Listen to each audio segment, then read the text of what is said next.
দেখছেন ভাই, ইটভাটায় ইউজ করার জন্য কাঠের জুতা কিভাবে তৈরি করা হয়েছে।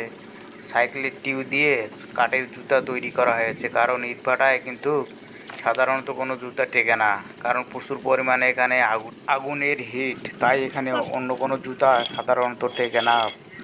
আর এখানে আপনারা দেখতেছেন ইট পোড়ার জন্য এখানে যে হোল্ডারগুলো খুলতেছে কিভাবে, দেখছেন প্রত্যেকটা হোল্ডার রড দিয়ে খোলা হচ্ছে, কারণ এখানে এই হল্টারগুলো প্রচুর পরিমাণে হিট, নিচে আগুন জ্বলতেছে এবং হল্টারগুলো খুলে এখানে কিন্তু কয়লা দেওয়া হচ্ছে ইট পোড়ার জন্য।